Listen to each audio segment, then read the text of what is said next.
le secteur primaire de manière générale. Le président pense que sans une agriculture maîtrisée, ce pays ne se développera jamais. On ne peut pas produire en 3 mois ce que l'on doit manger en 12 mois.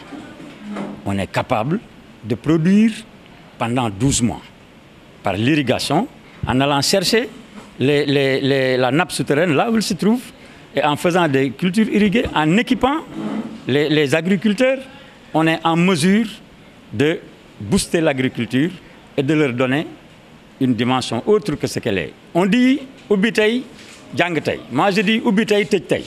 Parce que ça ne marche jamais. Et pourquoi? Parce que les gens qui nous dirigent ne tiennent pas leur parole. Il est vrai, il faudrait que également les enseignants puissent prendre en tout cas leurs responsabilités à bras le corps. Mais ils ont raison. Quand devant une autorité comme le chef de l'État, on leur dit voilà ce que nous allons faire à telle date. Et à cette date, ils ne voient rien. Ça c'est pas possible. On ne peut pas diriger un pays comme ça.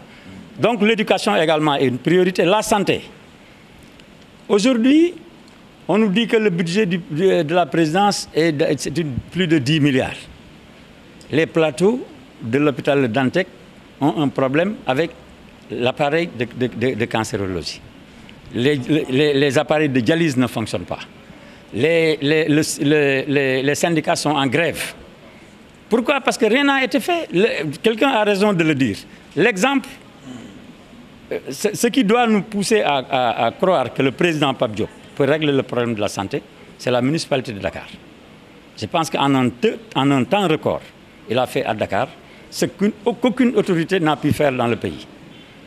Donc, il a relevé l'agriculture, l'éducation et la santé, mais il est certain que les autres secteurs également sont des secteurs très importants et vous verrez dans le programme que nous allons proposer aux Sénégalais que ces secteurs vont être pris en compte comme cela se doit. Ku nekk proposé na ci candidat yi mais li nga xam ne ñun moo tax sunu candidat wuute ak nit ñi ci seen proposition mooy def ne du ma passé juróomi at benn juróomi at lay def mais dinaa fexe ba institution yëpp lépp lu xaw a jaaxal nit ñi rek ma tegaat ko ci yoon ba nga xam ne Sénégalais dinañ ci gis seen bopp muy institution yi muy assemblée nationale présidence de la république cour des comptes tous les secteurs de la vie économique et sociale.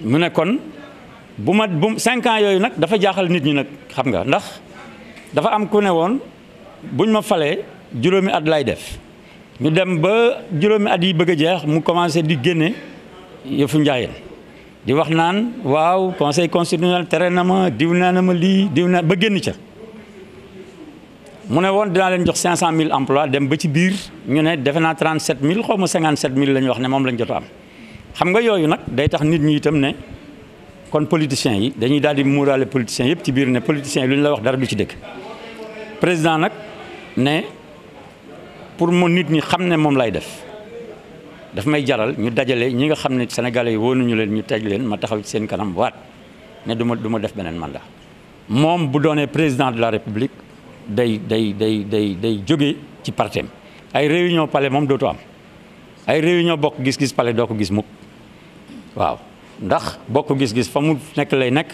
moom mu toog yore jiite sénégalais yëpp yemale sénégalais yëpp également et bu jógee ci réforme boobu mu wax ne damay ñi nga xam ne ñooy contrôler service yi ñooñu nag ñoo tax ñuy tëj Khalifa Sall mi mooy CREI yi moo tax ñuy tëj ay Karim Wade ak ñoo ñëpp ñoo leen di tëj ndax li ñu leen di tëjee en général procureur day jot ordre ci ministre bi ca ministre bi mi ngi jot ordre ci président mu ne loolu man dootuma ci fekk cour boo xam ne def na enquête am ba xam ne Samba Ndiaye mii def na jéye moom mooy saisiral boppam magistrature yoonu président du ci nekk ne ko yow dañ la war a yóbbu ci yoon nga joxe explication kon loolu defe naa ne réforme majeure la cour yooyu yëpp da leen di génne ci présidence de la république assemblée nationale da koy jox pouvoir pour que assemblée bi man di refléter li nga xam ne moom la sénégalais yi bëgg boo xoolee tey jii dugguñu ci détails yi mais boo xoolee jàpp naa ne composition assemblée nationale bi yow ci sa bopp war na la jaaxal ndax koo xam ne 49% nga am 49% nga am plus de 120 wala 120 wala 140 députés.